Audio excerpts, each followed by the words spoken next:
Mi nombre es Micaela Galarza. Nosotros somos alumnos de tercer año de radiología. Mi grupo está conformado por García Joaquín, Gareca Gastón y Heredia Ivonne. Vamos a hablar de lo que es.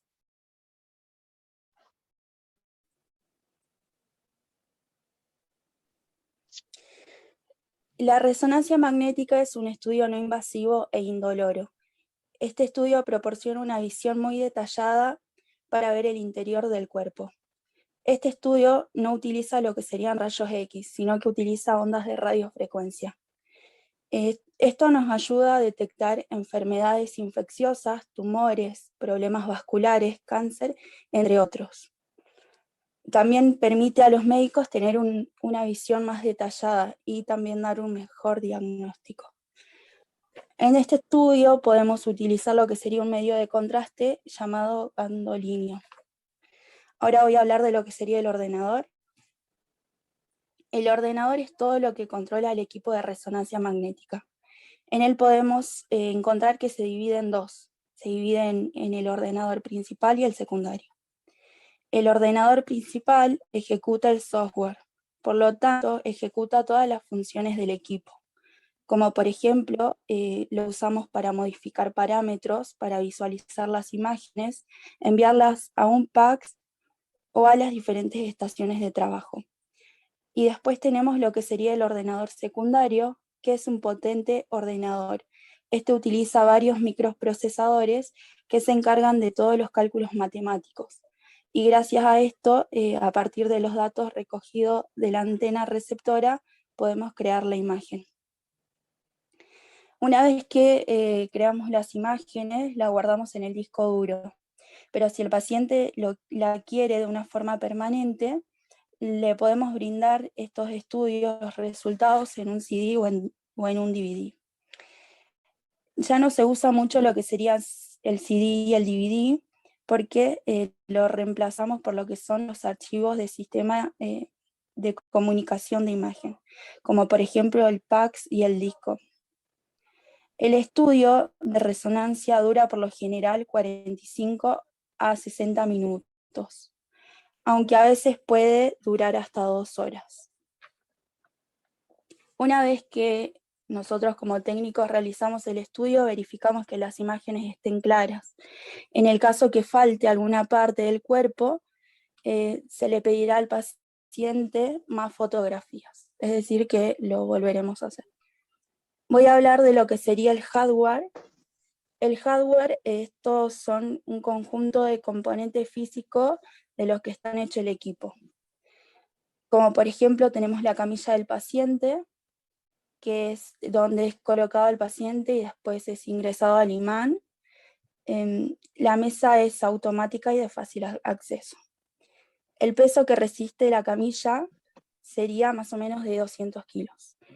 Después tenemos lo que es el magneto, que es el componente básico. Este genera un campo magnético constante y es el más caro.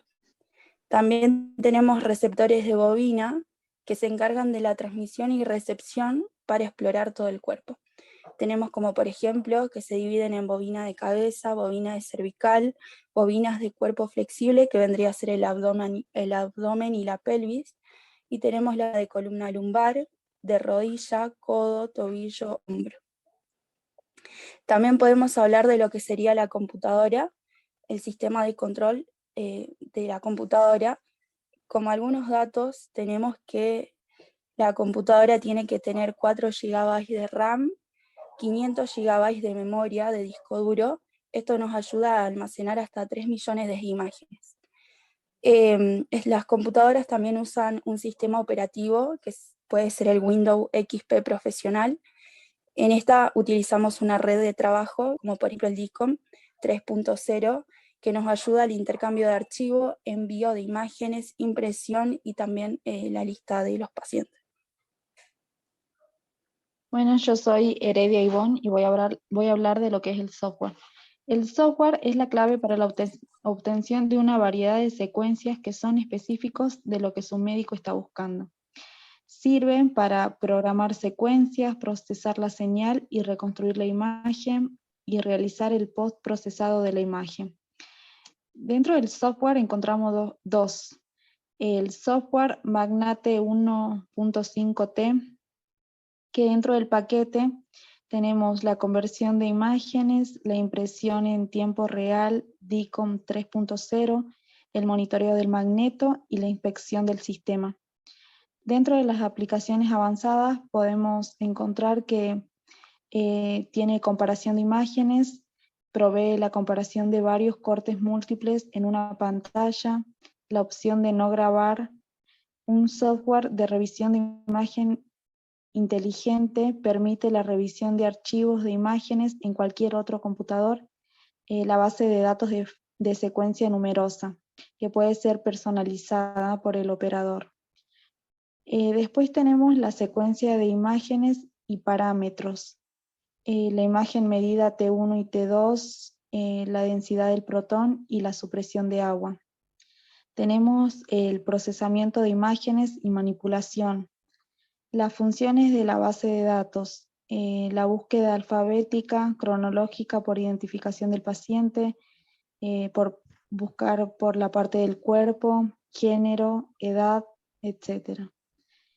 Para permitir que las imágenes archivadas puedan ser revisadas en cualquier computador, proporciona un buscador inteligente de imágenes.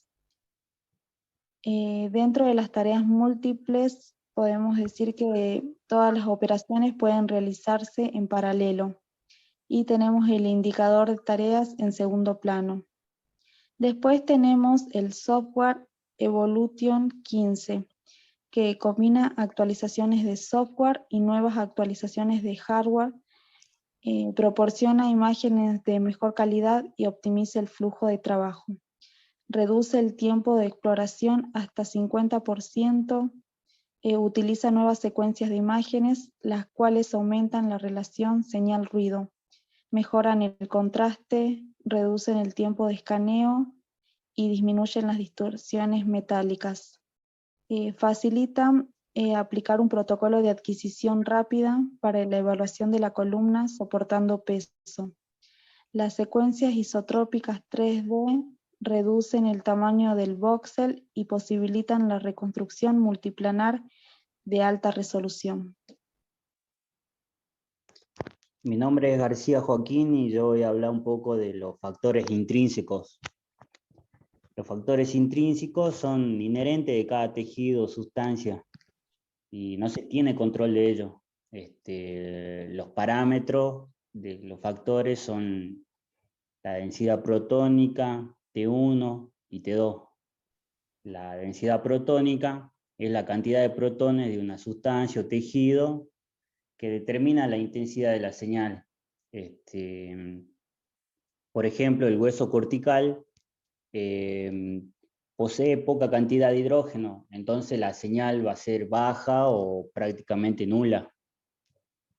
T1 y T2 son tiempos que miden rapidez o lentitud de los núcleos resonantes al ser sometido a los pulsos de radiofrecuencia. El tiempo de relajación T1 es el tiempo necesario para que los protones que fueron girados a 180 fuera del campo magnético retornen al plano de equilibrio. Sería la relajación, el tiempo de relajación longitudinal. El tiempo de relajación T2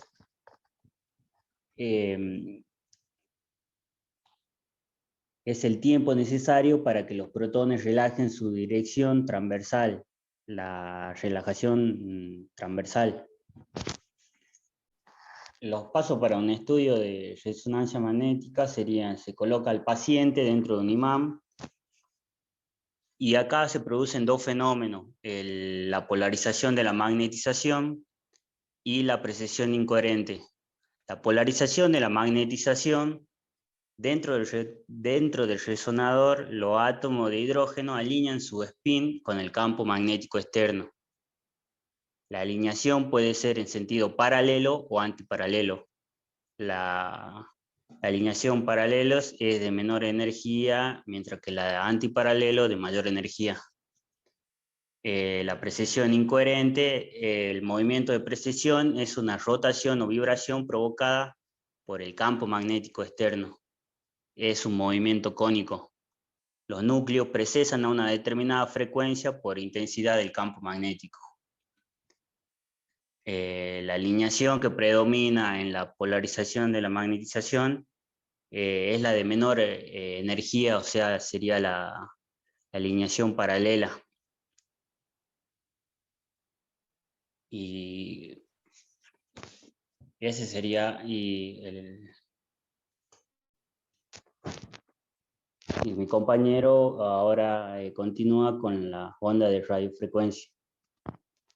Profe, mi nombre es Gareca Jairo Gastón. Yo voy a seguir explicando lo que serían los pasos. Sigue la aplicación de la onda de radiofrecuencia, que sería la rotación de la magnetización. O sea, nosotros anteriormente teníamos los átomos precesando incoherentemente, digamos, con su vector alineado al campo magnético externo.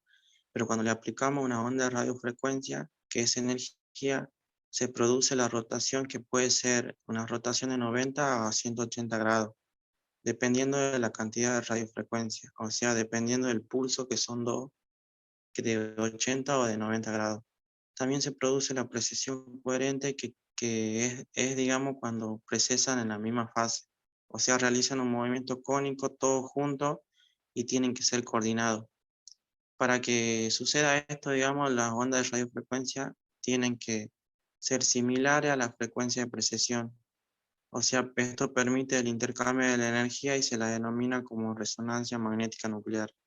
Luego sigue el paso de la interrupción de la aplicación de ondas de radiofrecuencia, que es cuando se interrumpe el suministro de energía, la magnetización que estaba energizada regresa a su estado de reposo. O sea que los átomos de hidrógeno vuelven a alinear su spin, digamos, al campo magnético. Y cuando vuelven, liberan una energía que se la conoce como la relajación longitudinal o T1, y también vuelven a precesar de forma incoherente los otros átomos, que vuelven a su estado de reposo en un estado energético menor y en diferentes fases. Pero también liberan otra energía que se la denomina relajación transversal o T2.